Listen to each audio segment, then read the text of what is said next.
everyone! Today, we're going to dive into the ending of the new Netflix series, Eric, that has been gripping audiences worldwide. So, if this is your first time watching, please like and subscribe as we fast forward to the conclusion.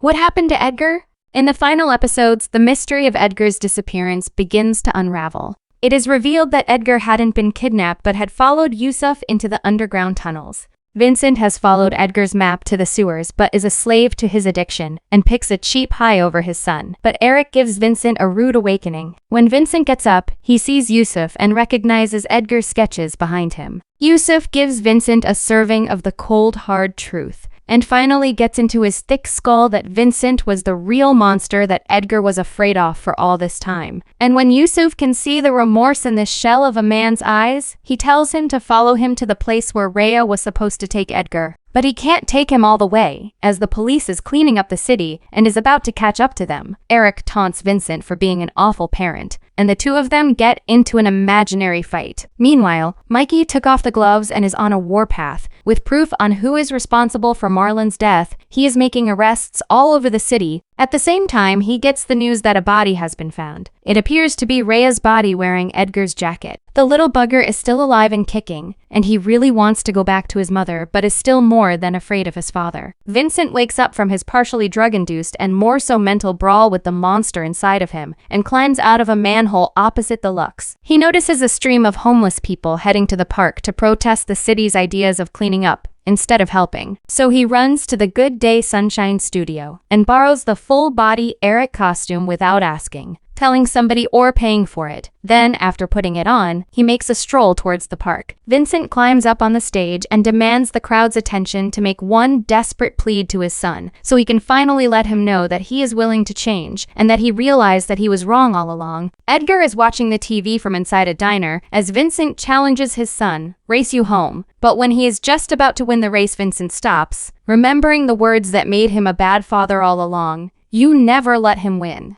But at that moment, Edgar makes it home and he finally wins the race against his father. The family is reunited with Cassie tearfully joining them.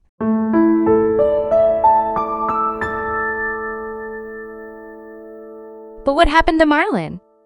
Mikey and Gator wake up together after a night of bedtime grieving.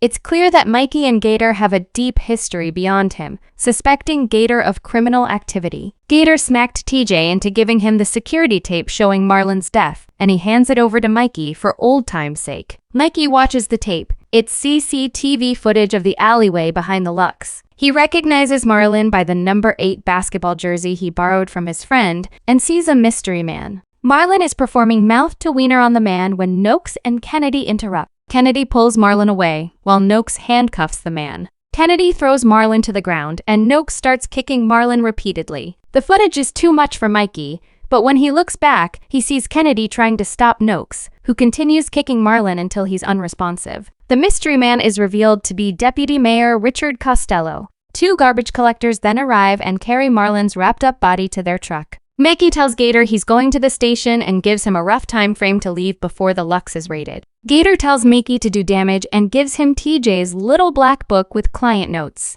At the station, Mikey gathers everyone to watch the tape. Crip tries to stop it, but Mikey stands up to him. Other officers then head off to arrest Noakes and the sanitation workers involved. One of them tells Mikey that Marlon's body is at the place where the garbage goes, leaving hope for Marlon's mother to find some remains to put to rest. What was happening at the Lux? Gator provided Mikey with the damning video evidence of Marlon's murder, and it later appears in a news report they uncovered a lot more dirt on the activities at the Lux. Gator skipped town before the bomb exploded in his face because Mikey gave him a warning before the raid took place. According to the news, a raid on Gator's former club, the Sierra, occurred 6 years prior, as mentioned by Mickey throughout the series. The raid exposed an underage sex trafficking ring involving high-profile clients, including a senator, a Hollywood actor, and a leading creative on a popular children's show. The ring continued at the Lux under TJ's management. The camera pans to Lenny, who is now revealed to have a preference to play his show tunes in a minor chord. It makes you question if Victor knew about Lenny all along, because he was very high up on Victor's suspect list, and he asked him straight up if he took his son. After the news report, Lenny knows there is no coming back from this and jumps out of his apartment window unaliving himself because he knows what happens to his kind in prison.